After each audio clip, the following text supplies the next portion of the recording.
back with another reaction video! This time we are looking at the crazy 8's incident from Thunderbolt 1000 Siren Productions. Before we go any further, I want to say as right now we are about 1,820 subscribers on our channel. Over 1,800! Thanks a lot, guys. Can we get at least 3 likes on this video? I'd love to keep this going. So without further ado, here we go! It was a heart-stopping event. 1 million tons, 100,000 lives, and 100 minutes. And it was one we all know well. Almost unstoppable. No, I don't know it, so how can I know it well? But you're close. This is the story of the Crazy 8's incident.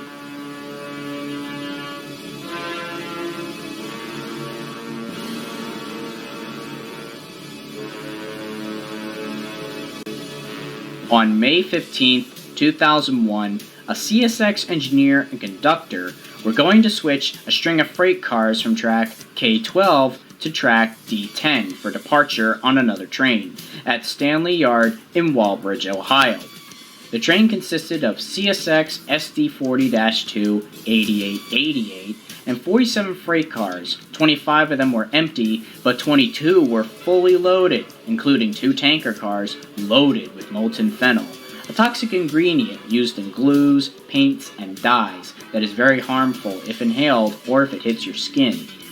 The air brakes, however, weren't connected, as this was just a short switching maneuver within the yard, which makes sense. It's not illegal.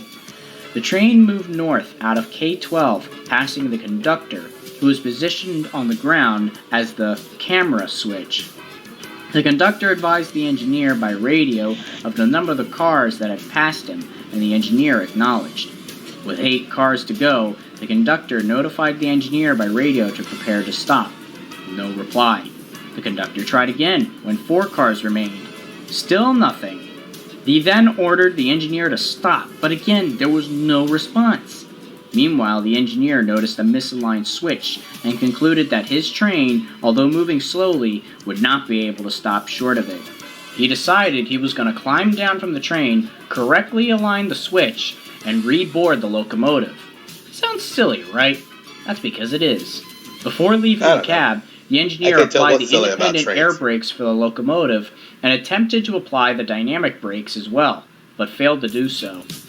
But applying the independent air brake also disables the dead man switch, rendering it useless. He then set the throttle at notch 8, or full throttle.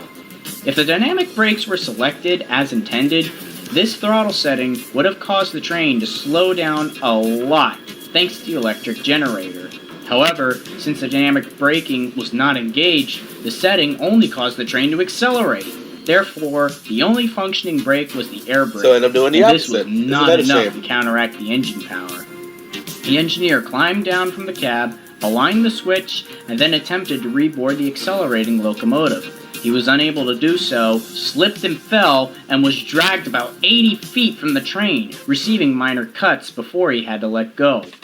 Now, with no one on the train, it becomes a runaway, escaping the yard and onto the main line, accelerating faster and faster. The engineer quickly ran to another employee who had a radio, and he called the yardmaster, who promptly notified the Stanley Tower block operator and the train master.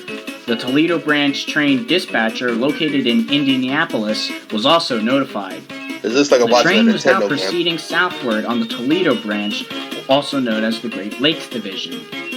At Galedia Siding, at approximately 1:35 p.m., the train dispatcher remotely operated a switch for the train to enter the siding.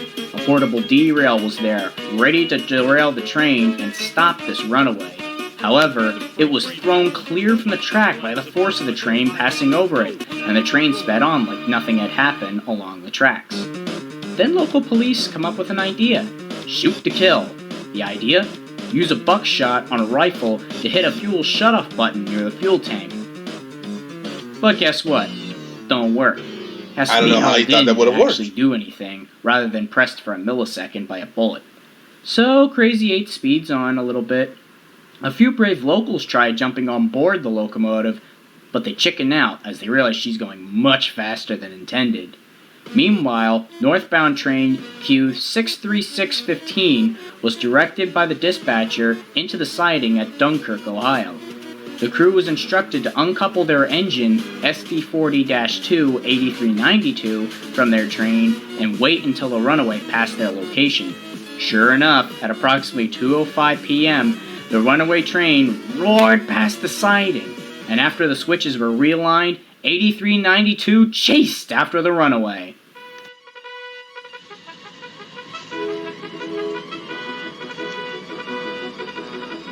Allergy, sorry. Nose is running.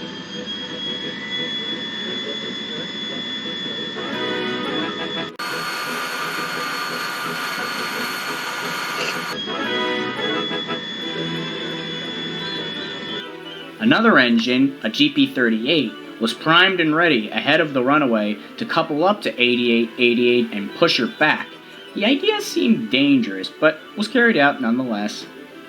Eventually, 8392 finally couples up onto the runaway at Kenton, going 51 miles an hour, and carefully applied the dynamic brakes, hoping the couplings won't rip apart from the force. The efforts pay off, and the train slows down to 11 miles an hour, and positioned at the Route 31 crossing was CSX trainmaster John Hofsfield. He runs alongside the crawling locomotive and climbs aboard. There, he immediately shuts down the engine, and finally, the Crazy 8's comes to a gentle halt. After nearly 2 hours and 66 miles of running, the whole thing was finally over, and the GP38 further ahead wasn't really needed anymore. 8888's brake shoes were completely burned off, and it was found that the air brake on the locomotive was in full service braking mode, and the dynamic brakes were working but not set to braking mode. In the end, the unnamed engineer, who was first hired by the Pennsylvania Railroad in 1966, promoted to engineer by Penn Central in 1974, and had a check ride with a supervisor in January 2001 with CSX, and a clean job record, was fired from CSX. 8888 had its brake shoes replaced and continued service for years. Like pretzels. Sadly, several museums attempted to preserve the locomotive for its historical significance, but CSX stated themselves that the engine just wasn't worthy for preservation, and unfortunately in 2017 it was rebuilt into an SD40-3, renumbered as CSX 4389, which still operates to this day with that weird SpongeBob square cab build. Okay. Sultan National Railroad Independence. It's been 17 years since this incident, and since then, it has inspired the 2010 film Unstoppable, and runaways have been less frequent over the years. But the Crazy 8 incident will never be forgotten. I mean, at least nobody died. This was very interesting. Alright, let me know if you guys want me to look at more videos from this channel. Until next time, I'm Said Love, and I'll see you guys soon!